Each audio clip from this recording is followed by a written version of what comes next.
Welcome to Leader You by Black River Performance Management, where we believe work should fuel the human spirit, not drain it. In this leadership podcast, we will dive into the lived experiences of people flourishing in today's workplace and beyond. Join us to hear real-life examples of experiences from our own lives and from the leaders we know and trust. Today's sponsors are Radon Professionals. Hello and welcome to Leader You. Today, I'd like to introduce our guest on the show, Mike Krause from the Ronald McDonald House.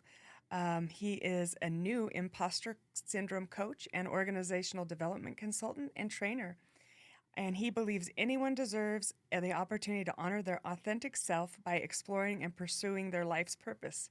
He guides high-achieving and passionate leaders to find the clarity and confidence to uncover the future they want to. He does this through helping people understand who they are and what they value, what their strengths are, and what their life's purpose is, and the obstacles that get in their way, like some things like self-sabotaging behaviors and not feeling good enough, seeking permission from others, not trusting oneself professionally, masquerading for one's job, living a life of expectations. His goal is to help individuals and organizations make choices and action toward feeling safer, empowered, and more aligned.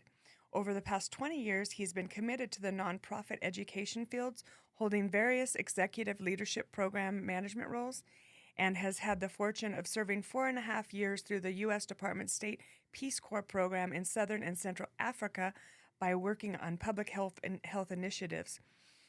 For the past 9 years, he has been working with the Ronald McDonald House Charities of Idaho, helping grow levels of support families in need. He received his undergraduate degree in psychology from the College of Idaho and a graduate certificate in teaching from BSU. Go Broncos.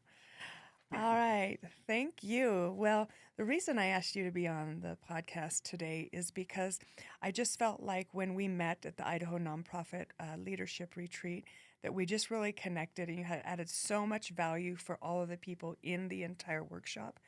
And I could tell right away that you were a developer and that you are reflective and very interested in not only your own personal growth, and I know this because you hired a coach yourself.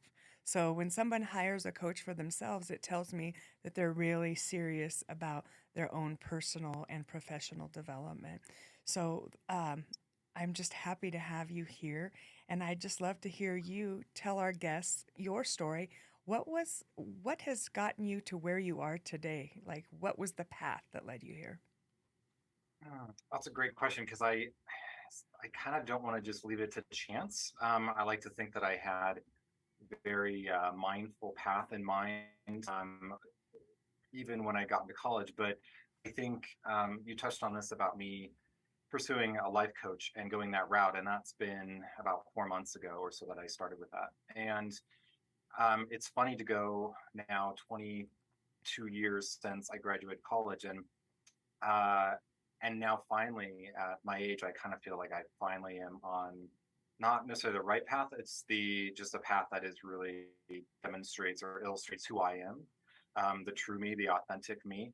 And even though I think I felt that my previous experiences had that, and I think they did at different points, but kind of like being lost in the wild, and you find a path and you go on it, and then you switch paths or make some adjustments along the way. And so, whether it was the Peace Corps experience, which was extremely life changing, or really focusing on the nonprofit sector, I think there was a lot of themes to that and to those paths, but it almost maybe culminated into me moving into and getting a life coach at this stage at 44 years old. So all that to say, it's just interesting how life unfolds, and you think you have everything laid out and you can make all the active choices and do all the planning, and you can be so much in your head and be very perfectionistic, and then still find yourself just not really following yourself, your authentic self, your values, things like that. So I think when we met a couple of months back, yeah, I was definitely in that place of like searching and trying to figure some stuff out for myself and dealing with burnout for sure. And I think trying to figure out how do I bounce back from that. And the coach I'd hired was in that process.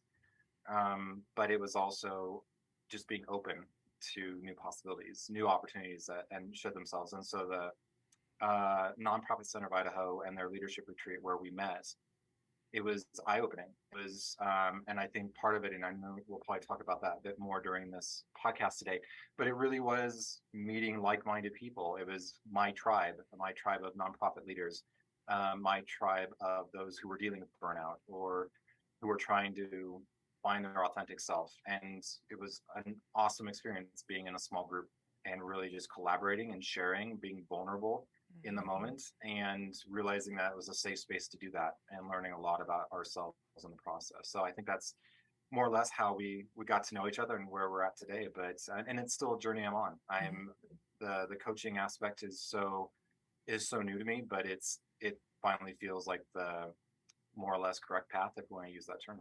Yeah. Well, you've been a teacher as well. I know that. And so I'm sure you did a lot of coaching and development in just the work that you've already done with employees and with students and things. Yeah, there was so again, when I was telling my coach about how I wanted to go down this path of coaching, and that specifically, I mean, there's some other components as well, but the coaching specifically was I had to really kind of ask myself, well, am I kind of gravitating towards this because I'm having such an amazing experience with my coach that I had hired? Is this just one of those transformational moments that you just gravitate towards and you're like, I want to pursue this because I've been inspired by a coach themselves? And then I started reflecting on a lot more and realizing that everything I was doing really over the last 2 decades has been coaching. It just didn't have that title to it. I think part of that is we associate the term coaching with athletics in a lot of ways. And I think really in the last 10 years, I came across an article, I think through the New York Times, and I can't remember, I think it was actually when I was in the Peace Corps in Botswana. And it was talking about using a coach in life. And it wasn't necessarily just even hiring a coach. It was talking about having a mentor or a role model to kind of guide you and be a coach figure. And that was the first time I think I experienced that concept outside of the athletic arena. And it was, it stuck in my head. Obviously, I can reference it now, but I didn't take any action on it. And I thought, like, that's not for me. And this is a lot of things that I've uncovered a lot in the last few months is when you get to various levels of leadership, you feel like, well, I got there because I can figure it out on my own and I don't need the help. Or if I need the help, but I'm not strong enough or smart enough or capable enough. And that in a lot of ways is the essence of imposter syndrome. And so when I really started reflecting on everything I've done in my professional career, it was always coaching. It just was by a different name. So the role I have now with the Ronald McDonald House Charities, the teaching I did in high school, both overseas and in the States, that was all coaching in various forms. Peace Corps in itself was coaching just by a different term, which was like international consultant, international capacity builder, you name it. But it was all coaching. Right. Well, I think you bring up a really great point that I hear. I hear a lot of those kind of barriers for people not wanting coaches or not thinking they need coaching. I need a coach. I've hired a coach and I need mentors. I don't have it all figured out. I think there comes some humility with realizing or being able to admit that you don't have all the answers and that you have blind spots. And coaches help you do that because they're trained in that arena and they're not emotionally involved with you and they will hold you more accountable. And you're paying for them, so you're really invested in your own growth and development. Would you agree with that? I completely agree. I think it's funny because I know we've talked about this. We've talked about our love for the TV show Ted Lasso, and that Mhm. was something that really stood out to me as I watched it the first time around. And that was actually before getting a coach. But in that TV show, the main character talks a lot about, mostly in season 2, that he didn't want to feel the need for going to therapy because he felt like he had friends, he had family, he had other resources that he didn't need to go to someone who would just maybe charge him excess amounts of money that would tell him everything that was wrong with him. And I was definitely in that mindset. It was again with a background in psychology, and again having done different jobs or roles that kind of involved coaching. I was like, I don't need a coach. I don't need a therapist. I don't need someone to kind of hold me accountable. I've got my wife, I've got my family, I've got my best friends, whatever it is, um, until you realize that that's not necessarily their role, and not that, and more so, they can't do that, not in the same way, not in a very um, more arbitrary Mm-hmm. fashion. Um, it's funny when you actually pay someone to hold your hand and hold you accountable, how much more you're willing to listen to them because you're shelling out some money. I agree. With our friends or family, we can just kind of brush it off as like, you know what you're talking about. You're not walking in my shoes. You know, I love the support, but thanks for your help. But, and yeah, it's unfortunate that we have to get to that point. And again, I can really admit I was in that place, and it wasn't necessarily, I wouldn't call it lack of humility, as it was just ignorance. It's not understanding that role, and also not understanding that I wasn't really following my true values. You know, I was kind of skirting on the edge of it throughout a lot of my life. Yeah. I think coaching really holds you accountable to your values and lots of questions that you wouldn't be asking yourself, that get you thinking and reflecting and making time for what you need to do the work, right? Yeah. Creating space and time to do the work. If you think about it, that's actually so much of it is one you mentioned before. Coaches need coaches. Coaches use coaches. I mean, probably every professional coach that really is worth a grain of sand is actually has their own coach, and they continue that relationship. Um, but it's a process that you have to own and you have to keep moving forward with. So, you know, I meet with my coach more or less once a week, but it's the off times. It's outside of that hour meetup where all the work is happening, and it's on me. Hmm. And if I don't see change, I don't get to hold her accountable. Like, that's on me. I have to own that responsibility. And I think I like what you said, where almost when you take that break, when you decide to do that work outside of the session, that's when maybe you have to slow down. Maybe when you have to be reflective, when you pull yourself away from the long list of 20 things that you wanted to get done today, and you have to scrap that and say, well, maybe my personal growth and development is a little more worth it. So you spend 2 hours or less working on some coaching homework, and you grow so much in that time that that list of 20 is kind of obsolete when you get done. Or you reframe it and realize, actually none of that's important, or I can shift this to 5 things. um, but it's that downtime that I think we need to actually do that self-reflection. Yeah, it's but again, that comes down to the ownership piece.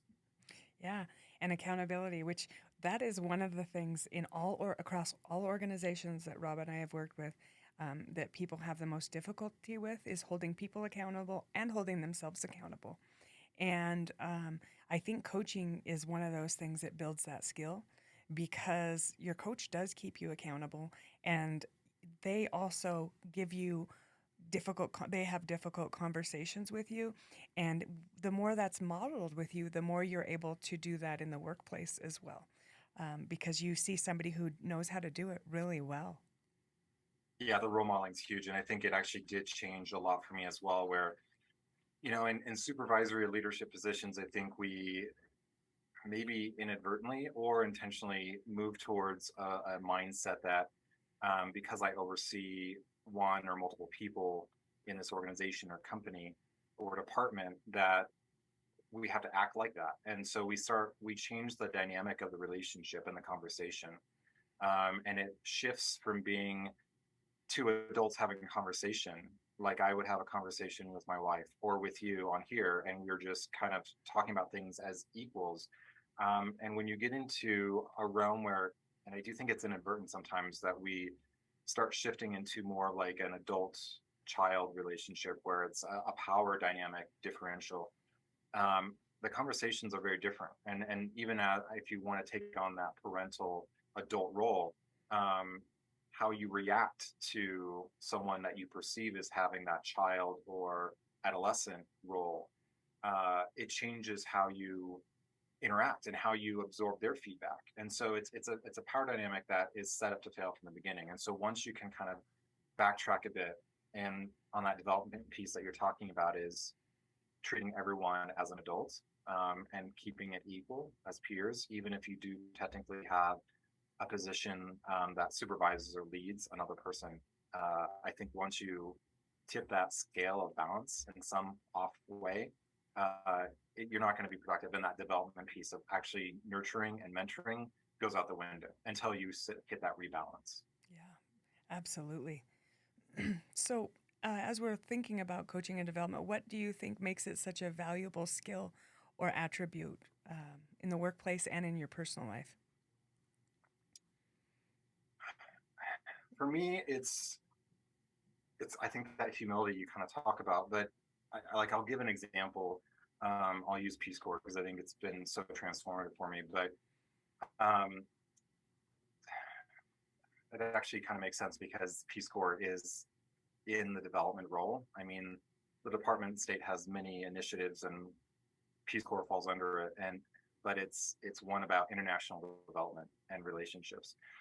So you would think, oh, okay, so you're just going in there and you're building stuff, and then it all sustains itself, and we sit and sing Kumbaya, and it's great. But it's so much more complicated than that, and I think it actually can definitely be a bit of an example to illustrate how development in the workspace works at every level. So to get more specific, when you go into the Peace Corps, I think most people, myself included, go into it thinking that it's going to be again, that sort of different level and a different, I'd like an adult to child relationship. You know, we're being sent over as United States citizens to assist this developing country with various things. And for me, it was public health at the time. Um, and so I think there's a power dynamic that has to be shifted in one's mind, and realizing that the actual goal is, as me going over, it's about listening, it's learning, it's observing, understanding. So that empathy piece. Um, and once that happens, then you realize where you can be a resource. But it's not meant to fix and solve every problem. In fact, Peace Corps actually encourages most of its volunteers, at least in my group. They said, if you're doing any projects in that first year, and mind you, Peace Corps service is only 2 years long. They told us that, you know, if you're doing any projects and initiating projects in the first year, you're doing it wrong. You should be still learning, observing, and maybe by the end of your service, you've helped set up some small business partnerships with locals, or maybe you're helping get resources for a school or a community organization, or you're helping do some grant writing or whatever it is. Mm-hmm. And so that's that development piece. It's taking a step back and saying, what is my role? Mm-hmm. And the reason for that is you're going to leave at some point. So what happens when you leave? And that's where sustainability comes in. I mean, so many projects that I've witnessed in Peace Corps, but even in things that I developed outside of that in nonprofits, where you put all these time resources, maybe that's human resources or money, into a project, and 6 months to a year later or 5 years later, it's not there.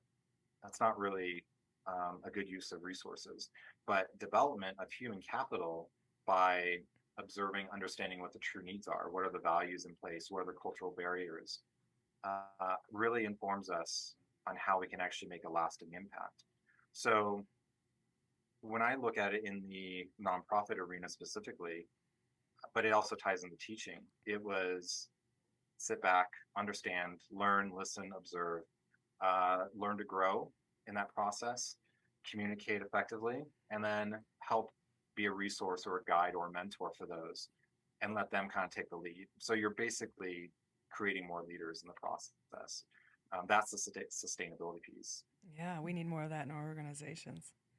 Yeah, I think that's what that leadership retreat taught me a lot of too, just a few months ago, was, you know, we had so many great resources in that room. I Mm-hmm. mean, you and Rob specifically, but all of us came to the table, and there was about, I don't know, 20 of us or so in that room. And that's 20 different resources with different experiences, life experiences, professional experiences. Let's lean on each other. Let's share. Let's partner. I think partnership is so undervalued. Mm-hmm. And I think, why not in a nonprofit world, and in this state of Idaho, where sometimes money can be really scarce and we're fighting for the same donors, Mm-hmm. why not we partner and share resources and um, just learn from each other, if nothing else? And I know the Nonprofit Center of Idaho is doing a great job of trying to build out those rapport with different nonprofit leaders, creating strong boards, things like that. And that's so valuable. But the retreat of getting people in the same room, being vulnerable, opening up about what their difficulties are, and then sharing, how can I help you? How can you help me? How can we come together to help each other? Yeah, I think there's a big difference between a conference and a retreat. A conference is come listen to us talk. Let's, get maybe some little motivation and maybe a little inspiration and learn a few things. But I think when you're in a retreat or workshop where you are in a space with these people close and it gets more vulnerable. It's smaller groups and people can connect. I think that was what we actually did, was really connect. And I think that there was a lot of people that left that retreat feeling empowered again, and some of their buckets were kind of empty when they came. Yeah, I think this also ties back to the coaching, and so it's kind of funny how it all ties together. But coaching it's the accountability piece, like you talked about, but it also needs to be actionable. It's in conferences, I feel, and I'm not trying to downplay those because I know there's one coming up at the end of this month that I'll be attending, but sometimes they don't push actionability, meaning you soak up all this information and maybe you meet some people here and there, but then you go back to your corner of the room or your nonprofit or your state or wherever you're coming from, even if it's virtual, and you just can easily turn your computer off that night and detach. But where's the action? Where's the follow through on it? And I think where retreats, and specifically the one that we're talking about that we went through, there was room for talking about the actionable steps and then actually making it happen. And I know that I know even this later this week, there's a meetup group from that retreat connecting again and talking about where we're at and how we can help each other. So, but that's what coaching is. Coaching is not just accountability. It's saying, okay, now that you have this information, this self-discovery that you kind of figured out in the week since we last met, what are you going to do with it? Mm-hmm. You can't just journal about it nonstop. Like you've got to actually get up, go outside, interact with people, make it happen, make a plan, do it. Mm-hmm. And that's what I loved about that retreat too. Thank you.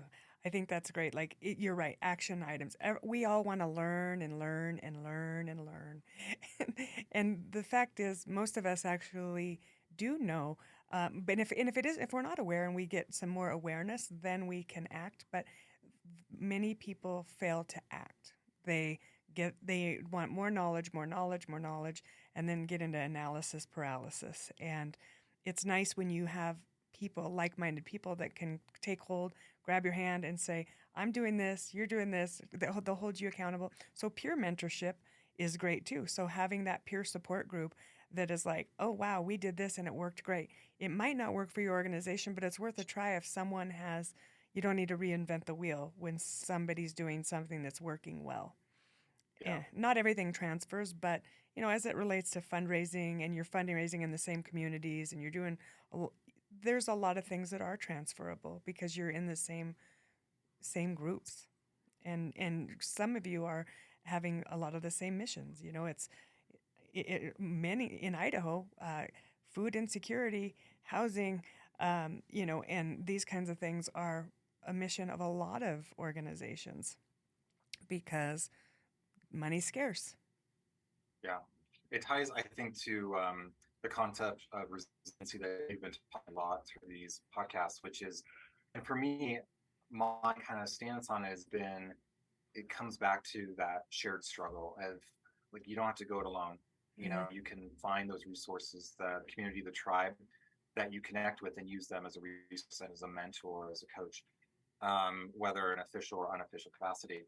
But it's that shared struggle that can kind of bring us together in that. In the nonprofit sphere, I think it's definitely the case. We all have the same sort of hangups or obstacles to overcome when it comes to fund development, volunteer engagement, sustainability of our human resources, partially because maybe nonprofits don't pay as well historically. So then you see so much turnover. So we're all And in board this together. effectiveness as well, and engagement. Yeah. Yeah. So that connectivity and of shared struggle is so powerful. But then I think then you've got to also have the shared values and visions and goals to work together on that. And then I come back to just the concept of sharing in general. So it's the shared vision and the shared struggle, but then they're sharing, which is, it's the action piece that's going out and it's actually helping one another. Yeah, it's a very powerful thing. So I think even resiliency ties into everything that we're talking about with development. Yeah, for sure. I mean, that's a skill that we can develop in our people. It's not something that everybody's good at in the beginning.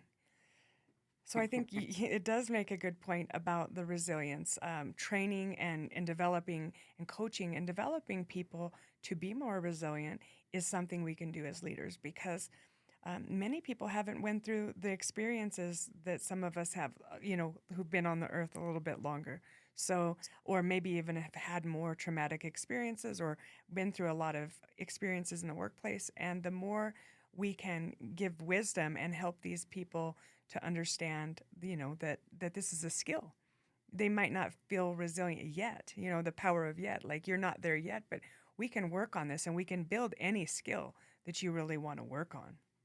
Do you feel like in your background and experience that so much of that is just the fear that no one could understand my situation, that I'm in this alone, that it's this is all me, or I'm just not strong enough to get past it? And that resiliency piece, that's maybe why it doesn't become a shared endeavor, is that we're just so tied to, I've got to fix myself, I've got to overcome these obstacles myself, the whole, that the rugged individualism that we find in this country. Yeah, I think it's part of societal thing, and then I think there's some ego that goes in with it too, where I've got to figure it out. I got to be the smartest person in the room. I got to whatever. And I think that's something that we have to learn to let go of and realize that we don't have to be the smartest person in the room, but we have our own experiences. We have our own education. We have our own perspectives. And what everything we have, we all bring that to the table. We all need to be able to know that we're not alone. And I think that's what is fueling this fire of loneliness in our country. It's actually an epidemic. Loneliness and it's worse on your health than actual smoking and drinking and everything else and eating unhealthy. So loneliness is something that can happen even when you're in a marriage. I mean, loneliness, connecting takes work. It takes time, and I think that people feel alone and they think they're the only one that's ever went through this situation, when most of this stuff has been happening since the beginning of time, and we're all in the human struggle. We all have different seasons and we all have different experiences, and we may not experience the same things the same way, but if you're feeling lonely, there's a lot of other people that have been lonely, or there's a lot of people that have went through a divorce, or there's a lot of people that have had to make a decision to leave a job or whatever. Like, we're not alone, but it's some of our own self-limiting beliefs that we have to kind of check our mindset and go, I wonder if there's anybody else that's went through this. I wonder if I just ask questions and to somebody I look up to and say, hey, what was a real struggle for you? Or did you ever struggle with a decision? And when you just ask a question, sometimes you'll just get so much knowledge. But sometimes I think we're afraid because we want to be A, people pleasers, B, perfectionists, C, just appear like we know more than we know. And so I think those fears keep us at bay and don't let people want to be vulnerable with, hey, I'm still just a human trying to figure this out. Even as a development coach and a facilitator, I haven't arrived yet. I have my own human struggles and I'm working through them. I have tools, and that's huge. And I know how to use them too. So it's not like I'm going at it alone. I have a support network and I have tools, so that makes my struggle a little easier. But some of the things that come into our life, that hit us from a side, like a COVID or a death or something like that, a divorce, those things are traumatic regardless of your tools. Like, things just kind of you're thrown off your axis for a little bit. But what I do think is that you start to get to a point where you can recover quicker. And that's the important thing, because we are going to be human and have human reactions and emotions and all this, but understanding yourself and being able to kind of recover quicker and then get back to a rational brain and not be trying to make decisions in fight or flight, or just being being emotionally hijacked and then burning out really quickly. Yeah, it's the thriving and trying to get to the thriving stage versus just surviving. And and that's a lot of the essence of imposter syndrome, and I think why I gravitate towards it so much. It's and I'll say that, and I don't want to get too negative because I love to be the drumbeat for social media and not pushing. So I'm not a fan of social media at all in a lot of ways, and I think sometimes when I look at some of the imposter syndrome stuff, but it's also resiliency issues, ties so much into the downside of social media, which is why would you ask for help or open up to people when you've got in front of you so many screens and things that demonstrate that it seems like everyone's got their stuff together and that you're the outlier because everyone's life looks perfect. It's it's very um, it kind of throws us off a little bit on what reality is, and I think in this sense, this is one of the many ways that that it really affects our mental health because it really does make us feel like um, when we start comparing ourselves to others on a regular basis, like hours per day, if that's all we see is and turns it into a comparison with others. Um, so I think that's one aspect that really concerns me, but it's one, and that's why I kind of really preach, I guess, more or less that shared aspect, the shared struggle and the shared values. And it reminds me of a book that I read when I was in the Peace Corps, and I really love it. It really speaks a lot to how I deal with development on a HR level and on a teaching level. And the book was called Tribe by Sebastian Junger. And the book was based around him embedding with a military group, a battalion in Afghanistan during the height of the Afghan war. And just kind of him and his partner at the time were just kind of filming and observing and understanding the bonds of brotherhood. And a lot of what his book talks about, and he actually did a, a documentary on this that you can actually just find on YouTube. And it basically followed the concept that it wasn't just what was happening during war. So you have a lot of PTSD, obviously, because they're on the front lines in Afghanistan, this really remote outpost. But the biggest thing was that he was finding once they ended their deployment and they came back to the States, they left like one of the most devastated developing countries in the world in terms of infrastructure and come back to the United States.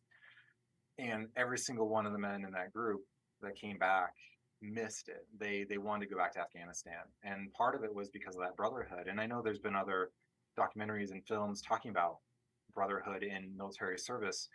And so much of it was not wanting to leave your friends behind, your colleagues behind, but it was also there was just meaning. There was value in what they were doing over there. And then coming back to the States, which is very individualized, and everyone just kind of goes back to their home, their condo, their suburban house, and lock themselves in, maybe not ever getting to know their neighbors over a decade of living there.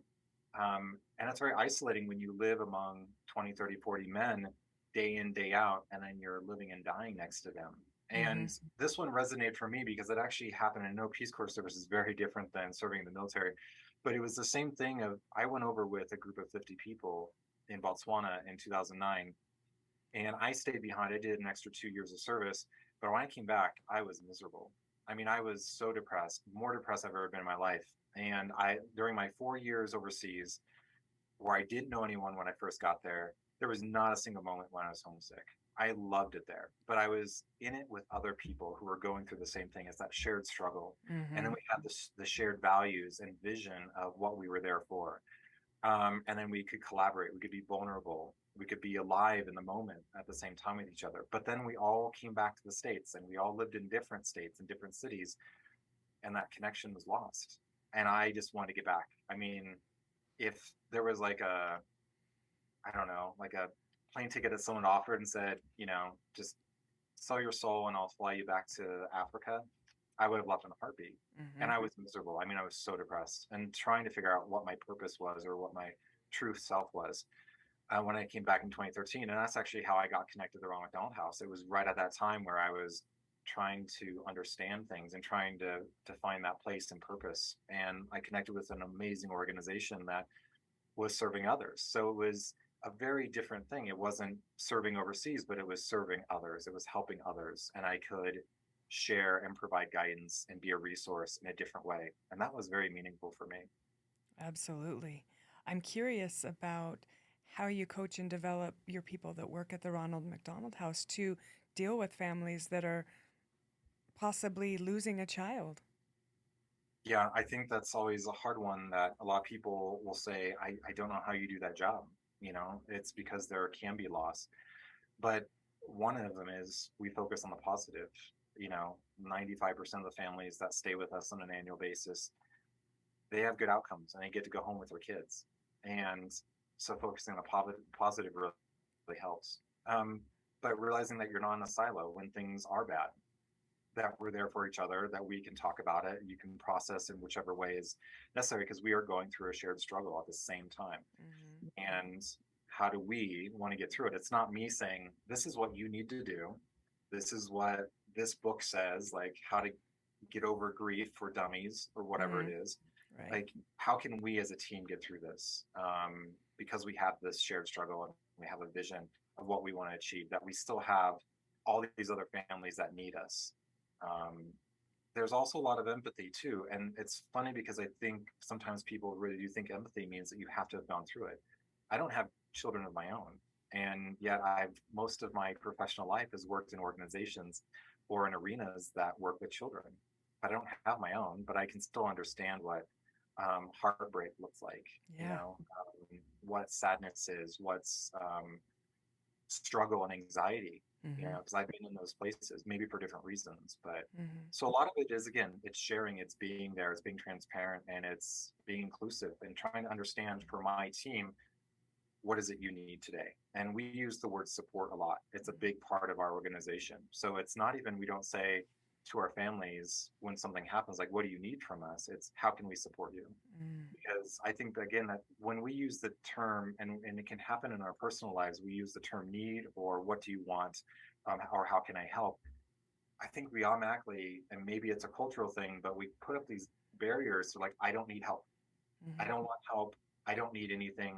I don't want anything from you, because it's almost like a quid pro quo. Like, somehow if you give me something because I need it, then I have to give you something. But if it's offering of support, it's a lot more vague. And it opens the conversation up to someone saying, well, actually, like, I could use a hug, or I need some food.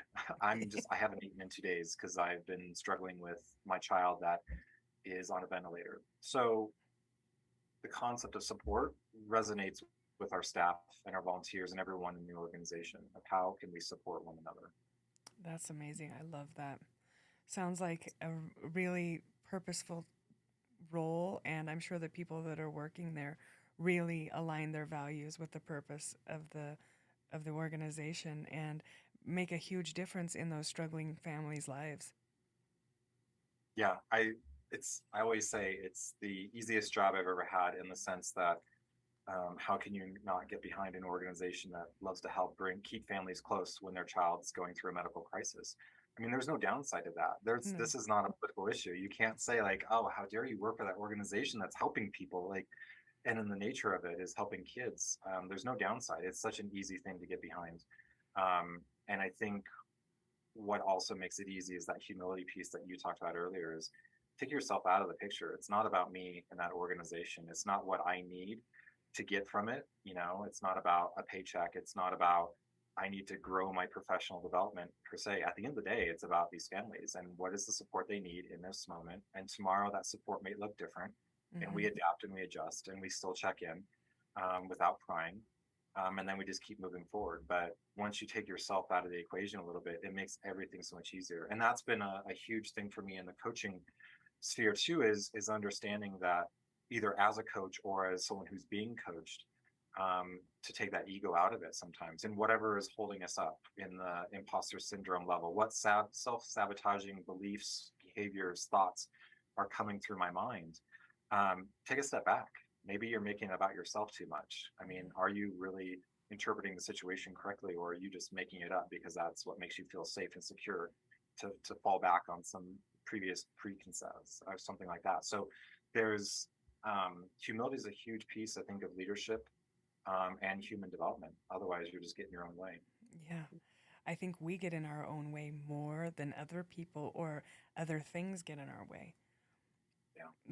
there's two lives, one in here and one in the external world. And I think this one is by far the most discreet, and you don't really notice it until sometimes you have some life-changing event, and then you're like, wow, I need to really take some time to listen or pay attention and create awareness around the thoughts and the identities that you've created from your childhood that you haven't even looked at. And so oftentimes coaching and developing people, they might be an executive, but some of this stuff goes back to the relationships are failing because of stuff that happened in their childhood and their lack of worthiness, or that they're not smart, or the things that come around, I mean, that follow us until, because they're in our subconscious, and getting those to the top and realizing, is that really true?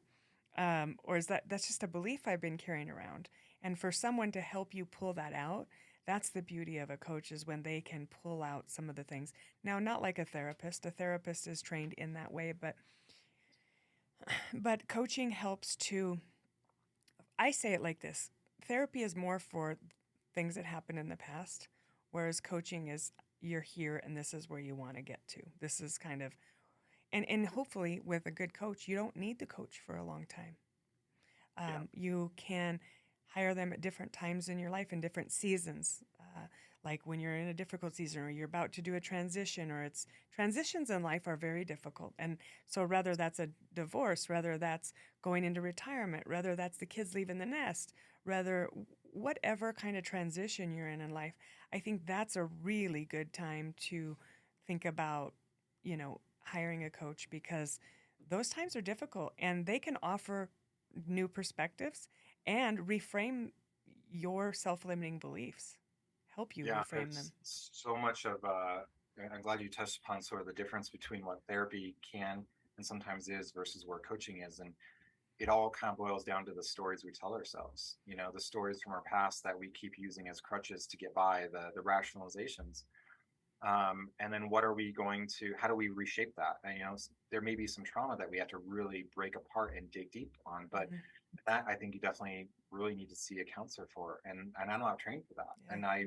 But on the coaching side of it, it's recognizing, one, are you telling yourself some stories to kind of keep yourself safe? Are they true?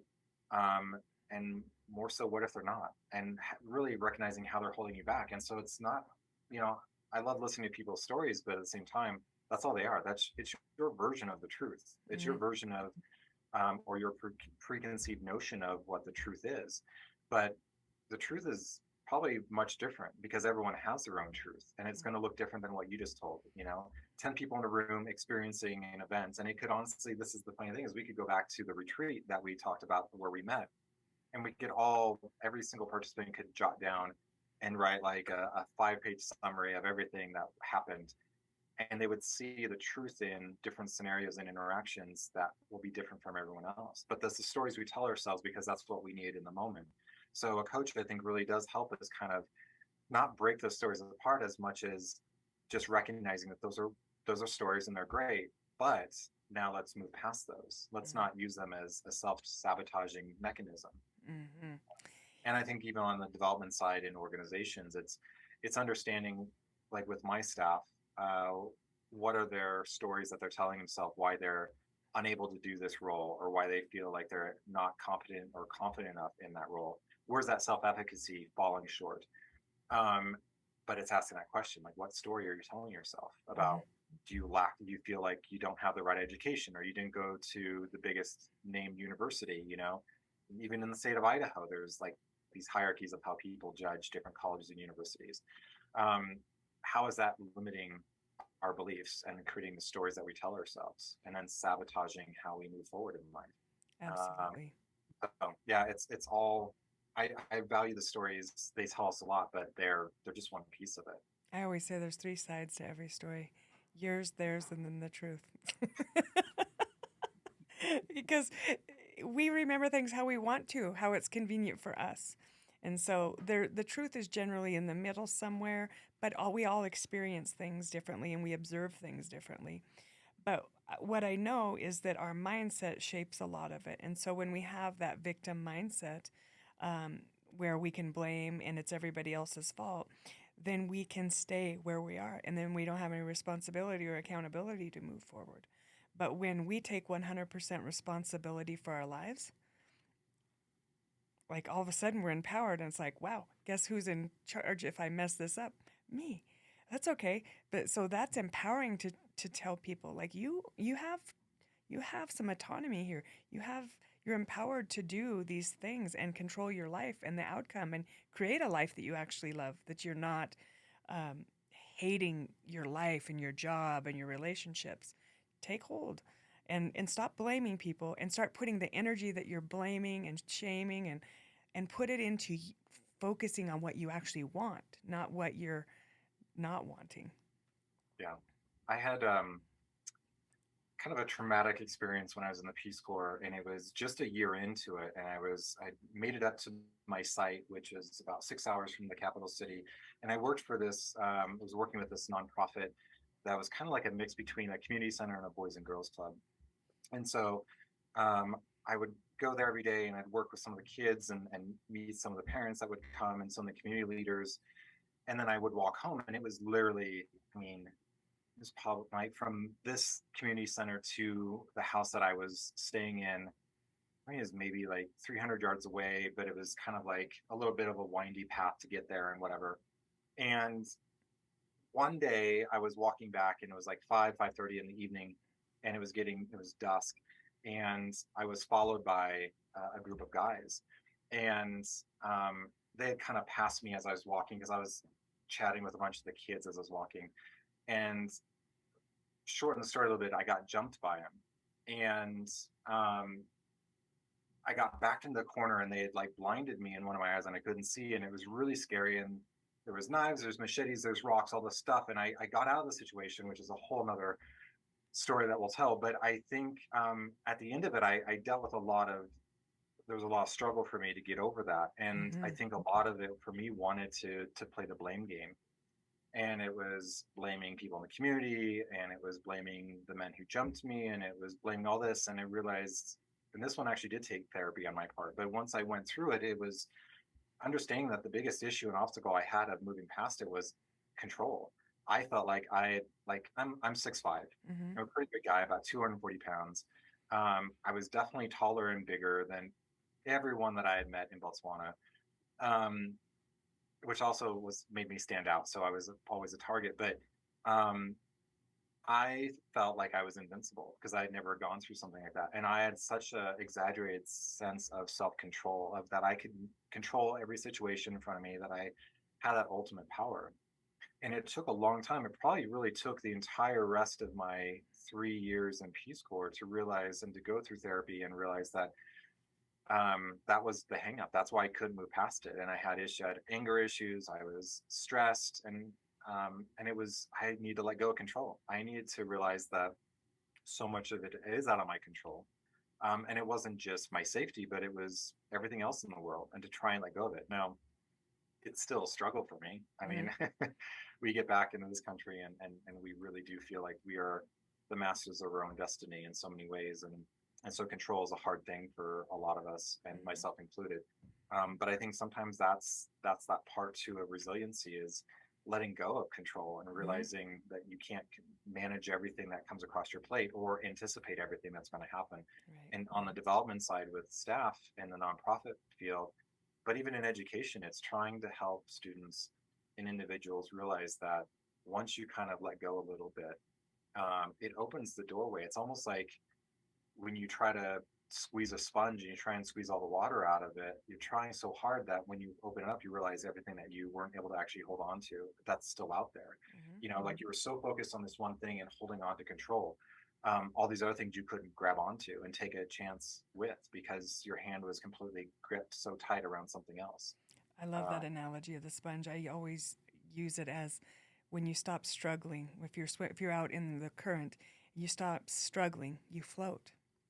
yeah, And when you can float, then you can navigate and you can move. But when you're trying to just, you have to let go sometimes and just surrender to life as it is. but we can't, but that's in certain aspects. There's things you can't control, and there's things you can absolutely control, like yourself and how you show up and how you handle people and things like that. But as far as external circumstances, all of it, COVID, all that stuff, that's stuff that we have no control over. Yeah. But this is the thing that we can learn to control, and we can learn to show up, and we can show up, and we can ask for a coach, and we could get counseling, and we could do things that will help guide us along and, speed up our growth process. For me, I really think coaching is miracle grow. I mean, that is what it was for me, or in developing people, is when you can coach and develop them, you can get them there way faster than they would get there learning all the lessons the hard way. I think I love looking at too as and I know we've talked about this, but it being a two-way street. You know, it's not just a give and take relationship, a coach and sort of the coachee or the mentee or whatever. And it's not, and it shouldn't be in my mind in the classroom either for teachers. It should all be this mutual sharing of knowledge and understanding and experience. As a teacher, I learned so much from my students. And in fact, if you ask pretty much every single Peace Corps volunteer that's returned from service, they'll tell you that they got more out of it than they gave. And yet some volunteers have done amazing things that are still lasting imprints in those countries. And it's maybe with relationships or with projects or programs that have been developed or organizations that were crafted from the beginning. But they feel like they got so much more out of it. And it's, if you approach things from that, where it's this mutual sort of give and take. So when my coach and I, like, I get so much from her in our sessions, and then I like, we were just talking the other day, and we had a session, and then a day or two later, she posted on LinkedIn, and I think she did one of her weekly newsletters, and she incorporated some of the stuff that we had talked about in our session, and she made it hers because it really resonated with her. And so, like, I'm helping her in her process as well. That give and take is, and realizing that you're on the same path, you got the same values, you want to help, you want to be a part of other people's lives, that you don't have to go alone. That's powerful. It You know, is. that's actually like free education too. It is. I always learn so much from students, and I've learned so much from my coaching clients. And, as long as you believe that you can, you can. I'm coming into this to learn and not to be the know-it-all. I just know what I know from my experience. I don't know everything, and I'm here to learn. We're both here to share and grow and learn. So that's amazing. So that brings us to the three things that you could share with our audience, either pieces of advice, lessons learned, words of wisdom, or hints that you would say as it relates to coaching and development. What could you leave for the audience? Hmm. I feel like we've kind of already covered so much of it. I think one, realizing that so much of the limiting factors in our lives is, as you're talking about, it's what's in our head. It's our own self that's getting in the way. Maybe I'll equate it to, like, you're running in the Olympics and you're running hurdles or something, and instead of jumping for the hurdles, you just try and run through them. Like, you actively do it or subconsciously just get blocked, and you just don't even realize what you're doing, but you're self-sabotaging. You're getting in the way. And there's definitely a way to get around that. It's not, and it doesn't have to be that you do it on your own. So I think that shared piece is so critical. We've talked a lot in this sort of episode about humility, and I think that's important. I think from the resiliency standpoint too, because I look at resiliency, and I think we think of it in more traumatic experiences. That's got to be this amazing. I to lose a family member in a car accident, or a pet, or a relationship that went bad. That has got to be this traumatic thing, but it could be even that we made a mistake and failed at something in our job, that we forgot to send that reminder email, we forgot to send the Zoom link for something, and then so the meeting got canceled. It's having some humility to say, yeah, I made a mistake, I messed up. Shoot, okay, own it, feel it, past it. But you don't have to do that alone either. But having the humility to recognize that we all make mistakes. I love using the phrase, we use this a lot of times with my staff, that mistakes are just proof that you're trying. And the more mistakes, it just shows me more that you're trying to do your job or to do whatever it is at life that much better. So yeah, humility is a huge piece. Yeah, I support, love I guess that. we I talked about love that too. mistakes one. That's a great one. Just proof Yeah, that you're trying. Well, just prove thank that. you so much for your time. I really appreciate you being a guest and sharing all your wisdom and from your years of experience and your international experience. I really value your time. It's our most precious resource. Thank you for all you do and the work you do for the Ronald McDonald House and all the lives you're going to change by coaching and developing people, because people out there need it. So thank Yeah, you. thank you for having me. I appreciate it. Awesome. Have a great day. Huge shout out to our sponsors of the Leader U podcast. Today's sponsors are Radon Professionals. Radon Professionals was established in 2003 in Pocatello, Idaho. Tiffany and Allie took over the company in 2016 and have been rocking the radon game ever since. Radon Professionals specializes in radon testing and the design and installation of radon mitigation systems across Idaho and Wyoming. What is radon gas? Radon gas is an odorless, colorless, tasteless, radioactive gas that comes from the natural breakdown of uranium found in most rocks and soils. Radon finds its way into homes or buildings, and according to the EPA, radon is the second leading cause of lung cancer. The only way to know if a home or building has elevated radon levels is to test it. Whether in its existing home, an office, or new construction project, they have you covered. The name says it all. They are Radon Professionals. When it comes to quality and professionalism, they've set a new standard. It's not good until it's great. They're nationally certified by the AARST and the NRPP. They guarantee their work and warranty their installations. Guaranteed results with every install. Radon Professionals. Call or text 208-317-3603. Or on the web, you can find them at www.radon-professionals.com, or check out their Google reviews to see the awesome things their customers have to say. Thank you to the Radon Professionals for sponsoring the Leader U podcast.